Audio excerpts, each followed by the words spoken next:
Have you ever been absolutely certain about a fact, something you've seen, heard, or even lived through, only to learn that you were wrong? Not just you, but hundreds or even thousands of other people who remember that exact same thing, exactly the same way, wrongly. Welcome to the bewildering world of the Mandela Effect, named after a peculiar case where countless people swore they remembered Nelson Mandela dying in a South African prison in the 1980s. Despite history showing he was released, led his country, and passed away in 2013.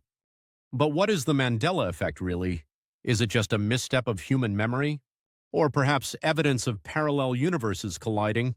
A glitch in the matrix? Take one of the most famous examples, Looney Tunes. How did so many people believe it was spelled Looney Tunes? Surely that extra O belongs. The name was about goofy tunes, right? Nope. It's always been Toons. Mirror, mirror on the wall, who's the fairest of them all? You may vividly recall the Evil Queen's iconic line, except she never said that. The real line is magic mirror on the wall. Then there's the Fruit of the Loom logo. Quick, imagine it in your head. Does it have a cornucopia behind the fruit? A basket-like horn that cradles the grapes and leaves?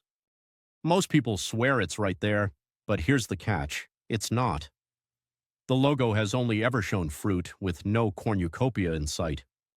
Or how many people recall the Monopoly man wearing a monocle, something he's never worn?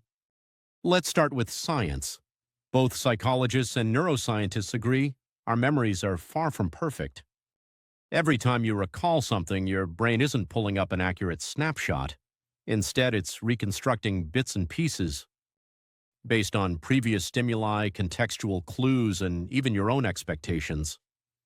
In a process called confabulation, our brain mixes truth with fiction, filling in gaps without our conscious awareness. And then there's our love for patterns. As humans, we're hardwired to seek the familiar. For example, misremembering the Monopoly man with a monocle might be due to his resemblance to Mr. Peanut.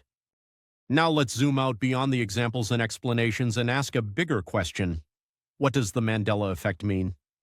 At its core, it's a phenomenon that rattles our confidence in our own minds. We like to believe that memory is infallible, that it provides us with a stable sense of who we are and what we've experienced. But this effect challenges that certainty.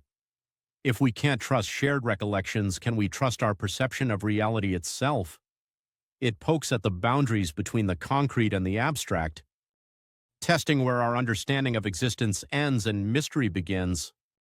Perhaps this is why the Mandela Effect continues to capture so much attention on social media platforms and forums. It opens doors to deep existential questions that reach beyond psychology or pop culture. Are our realities subjective? Do timelines shift and merge, weaving an ever-changing tapestry of existence? Or is humanity simply more creative and forgetful than we think? Maybe the Mandela Effect isn't something that needs solving. Perhaps it's a reminder to stay curious about the world and our minds. After all, the universe, as far as we know, remains a puzzle far greater than any single memory, glitch, or multiverse theory. So next time you swear you remember seeing the Fruit of the Loom cornucopia or quoting mirror, mirror at the dinner table, stop for a moment. Don't just wonder whether you're right or wrong. Ask yourself, is the memory even yours? Or are we all just passengers on the ride slipping through hidden cracks in the matrix?